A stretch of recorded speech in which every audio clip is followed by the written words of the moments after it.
You know, every once in a while, a game just pops up on the internet that is so completely out of left field, you have to stop and wonder, is this for real? Well, today we're diving into one of those games, a title that basically took over social media feeds back in late 2025, Mr. Donald Save Vatican. I mean, just let that question sink in for a second. It sounds like something from a fever dream, right? You've got a former US president, the Vatican, and a literal army of demons. Well, somebody didn't just ask that question, they actually went ahead and made a game to answer it. And here it is. This is the result. Mr. Donald Save Vatican, the indie game that turned that absolutely bonkers premise into something you could actually play, share, and, believe it or not, something that got shockingly popular. Okay, so to really get why this thing blew up, we have to start at the very beginning, with its just wild foundation. Let's break down what this game is even about. Just look at this list. Every single part of this is designed to be more absurd than the last. So you're playing as a cartoon version of Donald Trump. Your main weapon? A golden golf club. And you're fighting off not just demons, but aliens, and even caricatures of rival politicians, all while you're running around collecting golden MAGA hats. It's a lot. So, that's the premise, which is bizarre enough on its own. But the big question is, how does a game like this actually play? Let's get into the mechanics.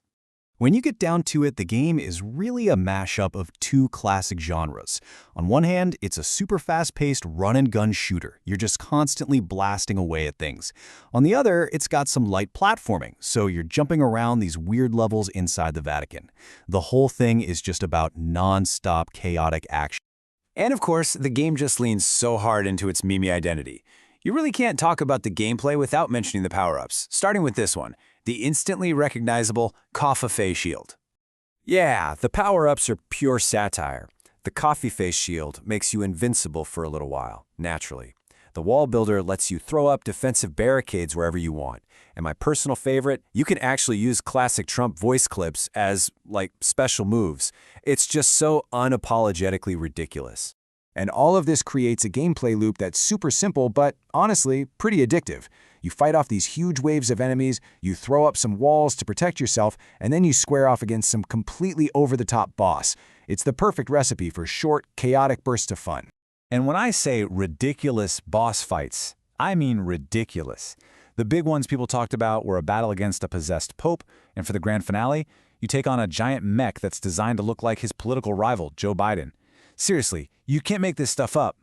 But the gameplay is only half the picture here. The whole presentation of the game, the way it looks, the way it sounds, that's a huge piece of why it went viral. The graphics are very deliberately retro. It's got this low-poly, kind of blocky style, and that's not just for nostalgia. It makes everything really vibrant and super easy to screenshot for memes or record for TikToks. Plus, it means the game can run on pretty much any computer out there, which made it incredibly accessible. In the audio, it has that exact same energy. Just imagine these super over-the-top patriotic American songs, but they're all remixed into this frantic 8-bit chiptune style. It's the perfect, chaotic soundtrack for fighting demons in the Vatican, I guess.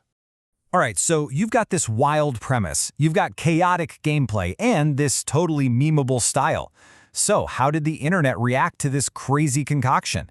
Let's look at the viral verdict. First things first, the price. On Steam, it was just $4.99, and on the indie site itch.io, it was pay what you want. That incredibly low barrier to entry was huge. For less than the price of a coffee, you could get what was maybe one of the weirdest gaming experiences of the year. And the feedback from players was fascinating. On the one hand, people absolutely loved the sheer audacity of it all. They loved the meme potential, and that it was just pure chaotic fun for a great price. But on the other side, some critics felt the satire was a little too obvious, on the nose.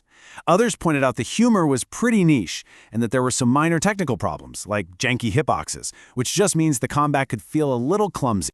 But when you look at the final score, it's pretty clear which side won out. A 4.6 out of 5 is a really strong score, and this breakdown shows you why. The scores for humor and virality were through the roof. They completely overshadowed the slight dings for technical polish. People weren't looking for a perfect game, they were looking for an unforgettable experience. So what's the takeaway here? We've got a bizarre idea, simple but wild gameplay, and a cheap price tag that all created this perfect viral storm. Is it just pure absurdity, or is there a strange kind of genius to it all? It really makes you wonder. In today's internet culture, what's even the difference between a joke and a genuine hit? Maybe that line is a lot thinner than we think.